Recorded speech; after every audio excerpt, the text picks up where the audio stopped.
Assalamualaikum warahmatullahi wabarakatuh. Kembali lagi bersama Pak Adi, belajar menjadi lebih mudah. Untuk anak-anak kelas 4, mari kita lanjutkan pembelajaran ketiga masih di tema satu subtema satu, ya. Kita kali ini akan belajar terkait dengan bunyi dan juga sifatnya. Oke.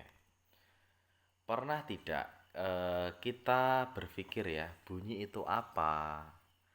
Atau kenapa muncul bunyi? Nah, jika kita sedang terdiam, tiba-tiba kita memukul meja, apa yang kita dengar? Nah, atau ketika di malam hari, tiba-tiba ada nyamuk yang terngiang di dekat telinga kita, apa yang kita dengar? Ya, tentunya kita semua akan mendengar bunyi atau suara, ya. Dari segi bahasa disampaikan bahwa bunyi itu adalah suatu gelombang yang dihasilkan oleh benda yang bergetar. Termasuk sekarang ini ya, ada suara dari Pak Adi. Ini merupakan karena adanya benda yang bergetar. Apakah itu? Ya, pita suara Pak Adi sedang bergetar. Maka kita bisa mendengarkan suara Pak Adi. Nah, apa contoh lain dari bunyi itu, Pak? Nah, contoh lain dari bunyi dari benda yang bergetar adalah ada contoh gitar. Nah, ketika gitar itu dipetik, maka senar gitar akan bergetar sehingga kita bisa mendengarkan suara gitar yang merdu tersebut. Nah, suara apa lagi, Pak? Oh, ada lagi suara hewan-hewan. Nah, katakanlah ada suara ayam yang berkokok di pagi hari. Nah, maka di pagi hari kita bisa mendengar, itu suara ayam. Oh, itu suara ini, suara burung. Nah, katakanlah seperti itu, ya. Nah, sudah mulai paham ya? Oke. Kita lanjut. Nah, syarat terjadinya bunyi. Bunyi ya, kita bisa mendengar bunyi, kita bisa menerima bunyi atau merasa ada bunyi itu ketika ada syarat-syarat atau tiga syarat ini terpenuhi ya. Apa itu syarat yang pertama? Syarat yang pertama adalah terdapat sumber bunyi ya. Seperti yang disampaikan Pak Adi tadi, sumber bunyi benda yang bergetar. Nah, ada suara hewan, suara manusia, suara alat-alat musik, ada suara sound system, ada suara apapun itu, ya. Jadi itu merupakan salah satu dari sumber-sumber bunyi yang ada di sekitar kita. Nah, berikutnya syarat yang kedua adalah terdapat medium.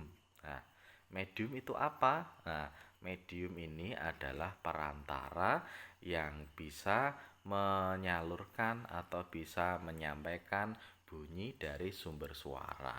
Nah, medium ini, perantara ini dapat berupa benda padat, benda cair dan juga gas, ya. Dan yang ketiga, syarat ketiga adalah terdapat reseptor atau penerima bunyi ya. Kita memiliki dua telinga bisa mendengarkan sesuatu, ini termasuknya adalah reseptor atau penerima bunyi. Kita dapat mendengarkan segala sesuatu yang ada di sekitar kita, baik itu suara hewan, baik itu alat-alat musik dan juga suara-suara yang lainnya. Cukup mudah ya. Ini sangat mudah sekali untuk kita mengerti dan juga kita pahami. Ya.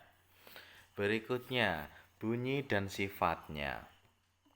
Ternyata bunyi itu memiliki sifat-sifat tertentu. Di antaranya adalah bunyi merambat memerlukan medium. Nah, seperti yang Pak disampaikan tadi, medium ini dapat mengantarkan atau merambatkan suara sehingga bunyi bisa terdengar. Nah, itu untuk mediumnya dapat berupa padat, cair, dan juga gas. Nah, bunyi tidak bisa merambat melalui ruang hampa. Nah, cukup dimengerti ya. Anak-anak di bawah itu ada gambar percobaan 1, percobaan 2 dan percobaan 3. Itu merupakan salah satu bentuk-bentuk percobaan yang dapat menunjukkan pembuktian bahwasanya medium yang bisa merambatkan bunyi sehingga dapat kita dengar. Untuk percobaan itu dapat kita lihat di buku siswa ya. Ada langkah-langkahnya di situ. Kita bisa mempraktekannya di rumah ya. Selanjutnya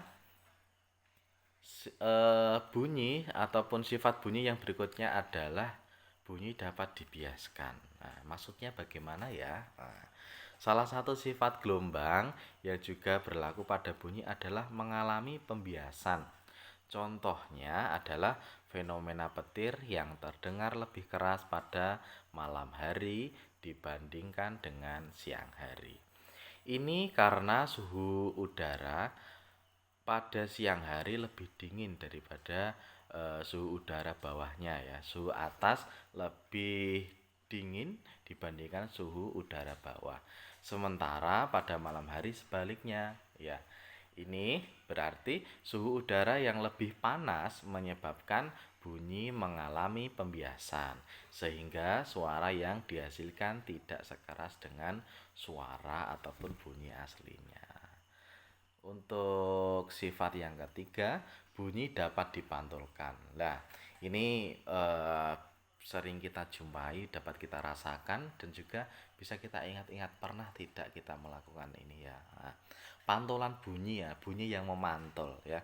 Terjadi ketika bunyi mengenai suatu penghalang sehingga dapat terjadi gema ataupun gaung. Nah, bunyi ketika terkena penghalang merambat melalui udara dan juga terhalang oleh sesuatu benda, maka bunyi itu dapat memantul berupa gema ataupun gaung. Nah, gema adalah bunyi pantul yang terdengar jelas. Contohnya apa? Nah, contoh dari gema adalah ketika kita berteriak di pinggir tebing nanti akan terdengar dengan jelas. Nah, sedangkan gaung adalah bunyi pantul yang terdengar kurang jelas. Contoh gaung ketika kita berteriak di dalam goa atau di sebuah ruangan ya, biasanya kita akan mendengar suara-suara pantulan kita yang ataupun mendengar suara-suara yang kurang jelas. Nah, itu adalah perbedaan pantulan bunyi yang dapat berupa gema maupun gaung seperti itu ya. Tentunya sangat mudah sekali ya bagi kita. Itu adalah materi terkait bunyi dan sifatnya. Bunyi dapat merambat melalui benda padat, cair dan juga gas. Nah, itu adalah pokok penting dari pembahasan ini yang perlu anak-anak dalami dan juga anak-anak pahami ya. Jadi dengan itu ilmu yang kita pelajari pada kesempatan ini bisa membawa manfaat. Seperti itu. Mungkin itu saja yang dapat Pak Adi sampaikan untuk tugas-tugas nanti diselesaikan. Terima kasih. Cukup sekian dari Pak Adi. Wassalamualaikum warahmatullahi wabarakatuh. Belajar bersama Pak Adi menjadi lebih mudah.